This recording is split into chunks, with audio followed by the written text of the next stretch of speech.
Hello friends, welcome to defence matrix. तो the Indian Express के report के हिसाब से जो सुपर सुखोई अपग्रेड हम करने वाले हैं Su-30 MKI के लिए, उस चीज़ को डिफेंस मिनिस्ट्री फिलहाल एग्जामिन कर रही है, जिसके बाद ये अपग्रेड अप्रूव किया जा सकता है और फिर इस पर हम आगे बढ़ सकते हैं। तो जो अपग्रेड प्लान किया गया है, इसको इम्प्लीमेंट होने में कम से कम 5 साल का समय लगेगा। तो 2030 से पहले ये प्लेटफॉर्म आपको नहीं मिलेंगे, भले ही आप इसके अपग्रेड को आज अप्रूव कर दें।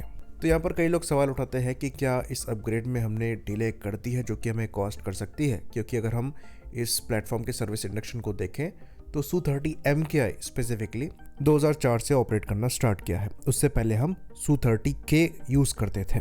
तो अगर उस टाइम फ्रेम से आज का टाइम फ्रेम देखें तो 20 साल इस प्लेटफॉर्म को इंडियन एयरफोर्स की सर्विस में हो गए हैं। तो आप एक तरीके से कह सकते हैं कि आधा लाइफ टाइम इस एयरक्राफ्ट का हम रीच कर चुके हैं।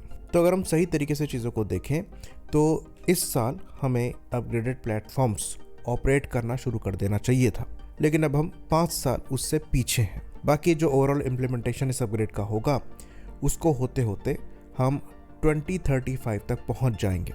तो डेफिनेटली हम यहाँ पर पीछे चल रहे हैं। हमें इसके अपग्रेड की बात 2015 के अराउंड स्टार्ट कर देनी चाहिए थी और 2020 के अराउंड अपग्रेड पर काम करना भी स्टार्ट कर देना चाहिए था, पर 2025 में जाकर इस पर सीरियस चर्चा हो रही है। और ऐसा बिल्कुल नहीं है कि हमें अपग्रेड ऑफर नहीं था। तो 2015 से 2020 के टाइम फ्रेम के अराउंड सुखोई ने अपनी साइट से जो Su-30 MKI है, इनका अपग्रेड ऑफर किया था। इवन उन्होंने अपने खुद के Su-30 SM फाइटर्स को अपग्रेड किया है और अभी ये अपने अपग्रेडेड Su-30 SM2 फ्लाई कर रहे हैं। तो क्या इंडिया ने यहाँ पर गलती करी, जैसे कि बाकी प्रोग्राम्स में हम करते हैं? डिले हमारे यहाँ बहुत कॉमन है। तो सरप्राइजिंगली इस केस में हम ये चीज़ कहेंगे कि ये जो डिले हुई है, ये एक्चुअली एक अच्छी चीज़ है। और ये क्यों है, इसको भी हम विस्तार से समझेंगे। तो ये चीज़ हम जानते हैं कि हमारे द्वारा MiG-29 UPGs और Mirage 2000 को भी अपग्रेड किया गया है और अच्छा खासा पैसा हमने स्पेशली Mirage 2000 के अपग्रेड में लगाया है, जिसके अंतर्गत जो मेन खर्चा हुआ था ये मीका एक्टिव मिसाइल्स को प्रोक्योर करने का था और उनको इन प्लेटफॉर्म से इंटीग्रेट करने का था, ताकि ये मॉडर्न कॉम्बैट के लिए तैयार हो पाए। अनफॉर्चुनेटली इतना पैसा लगाने के बावजूद ये जो अपग्रेड हमको मिला है, ये आप फ्यूचर का छोड़ दीजिए, करंट कॉन्फ्लिक्ट के लिए भी सफिशिएंट नहीं मालूम हो रहा है। टेक्नोलॉजीज में बहुत तेज प्रोग्रेस हुई है और इवन आज भी ये लगता है कि जो Mirage 2000 हैं और MiG-29 UPGs हैं, उनमें एक और अपग्रेड करने की रिक्वायरमेंट है, अगर उन्हें रेलेवेंट रखना है तो।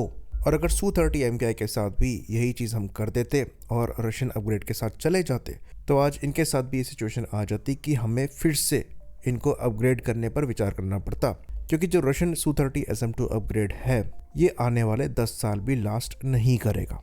बेसिकली उन्होंने Su-30 SM फाइटर को Su-35 में कन्वर्ट कर दिया है उनके इंजन्स और एवियोनिक स्वीट्स से।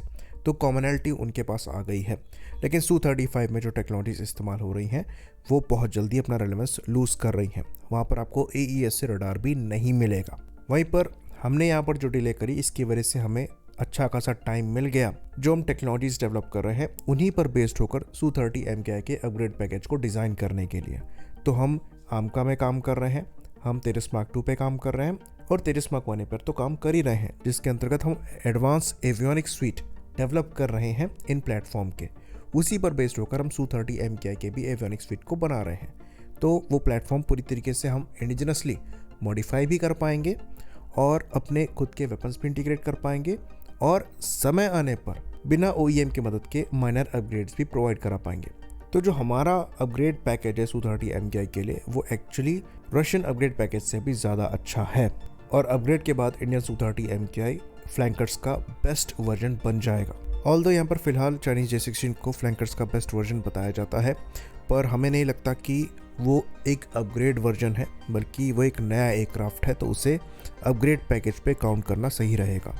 अगर हम खाली अपग्रेड पैकेज की बात करें तो फिलहाल जो इंडिया ऑफर कर रहा है यही बेस्ट रहेगा। बाकी Su-30 MKI 2004 में ही काफ़ी कैपेबल एयरक्राफ्ट के रूप में आया था और इसलिए माइनर अपग्रेड्स के साथ ये अभी भी रेलेवेंट है। वहीं पर जो MiG-29 हैं और Mirage 2000 हैं, इनको हम 80s से इस्तेमाल कर रहे हैं, तो उनका अपग्रेड जो है ये एब्सोल्यूट नेसेसिटी बन गया था। पर टेक्नोलॉजी इतनी तेज़ी से ग्रो कर रही है कि जो अपग्रेड्स हैं ये फ्रीक्वेंट हो गए हैं। अगर आपकी खुद की टेक्नोलॉजी नहीं है तो आप फ्लीट को सस्टेन नहीं कर पाएंगे उनको रेलेवेंट रखते हुए, और इसलिए डोमेस्टिक अपग्रेड्स अब एब्सोल्यूट नेसेसिटी हो गए हैं। आई होप इन्फॉर्मेशन यहाँ पर क्लियर रही हो। इसी बात पर इस वीडियो को हम ख़त्म करेंगे। लाइक करिए, सब्सक्राइब करिए। जय हिंद।